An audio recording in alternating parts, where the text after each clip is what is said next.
अचलपूरचा म्हणजे अमरावती जिल्ह्याचा, आणि भोपाळ ते हैदराबाद हा म्हणजे राजमार्गच होता. म्हणजे प्रवासी यायचे जायचे, कुठल्या वस्तू न्यायचे आणायचे असाच प्रवास होता.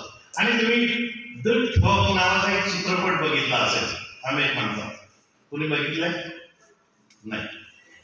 तर ते द ठग नावाचा जो लेखक आहे तो म्हणजे खऱ्या अर्थानं इंडियन लेखक नाहीये, बाहेर देशातला लेखक आहे.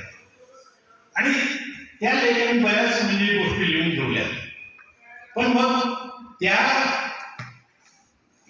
त्यांनी जे पुस्तक लिहिलेले आहे त्या पुस्तकाच्या संदर्भात आम्ही काही शोध घेतला.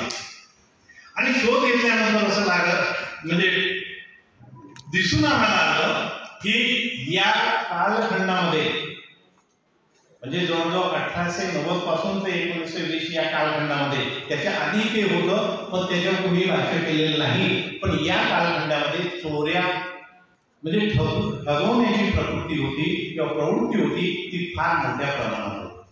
आणि ठग जमात कुठली होती तर त्याला एक शब्द आहे म्हणजे धोबी म्हणून नाही, पण ते दुसरं कुठलं तरी मी विसरलो ना, मी ओघात येईलच ते नाव. तर ही जी जमात होती ही मध्य प्रदेशात होती.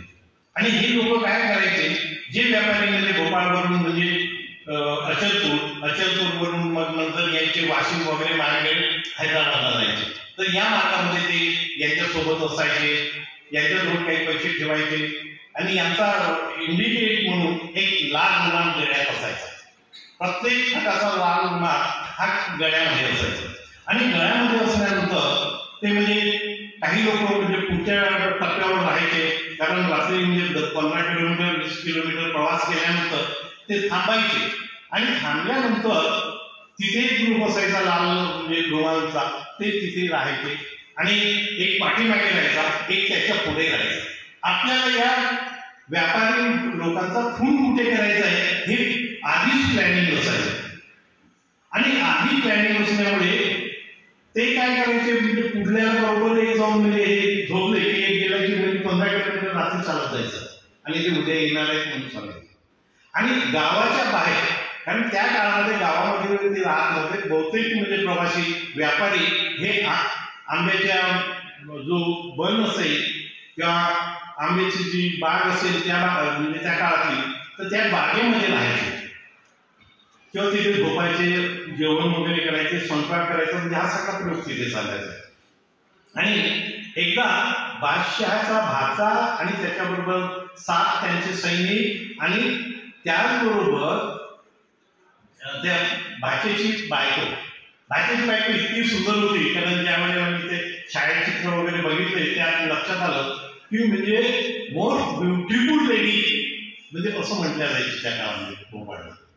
तर ती सुद्धा होती. आणि हे घोड्यांनी प्रवास करत करत येत होते.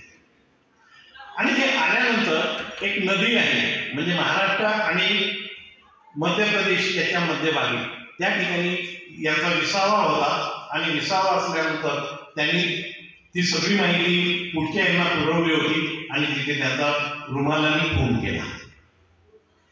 रुमालांनी खून केल्यानंतर 6 लोकांचा रुमालांनी खून केला. 7वी ही जी म्हणजे त्यांच्या बादशाच्या भाषेची जी बायको होती, तर त्या भाषेच्या बायकोला दुसरीकडे नेऊन तिचाही खून केला. तिचं किती थळग आहे, इथे 6 लोकांचं थळग आहे. हे आम्हाला म्हणजे थळग आम्ही शोधले की नक्कीच म्हणजे काहीतरी म्हणजे इथे घटना घडली असावी. आणि मग दीपदार हे पुस्तक वाचलं आणि मग फेसबुकवर आम्ही हे टाकलं की असं म्हणजे थळग आहे. आणि तो जो लेखक होता तो इंग्लंडवरून म्हणजे अमरावतीला. आणि मग ते डिस्कशन करताना म्हणजे अभ्यास करणारा कुठून कुठे येऊ शकतो हा सांगण्याचा मला तिथून आला. आणि त्यांनी मग हे सगळं बघितलं आणि ही हॅज एक्सेप्टेड अवर म्हणजे मॉन्युमेंट्स, म्हणजे सगळे मॉन्युमेंट्स म्हणजे हे बघितलं. आणि त्यातून आपल्याला मग आहे त्यांनी मग परत एक रिवाइज म्हणजे कॉपी काढली आणि त्यात काही मेन्शन केले.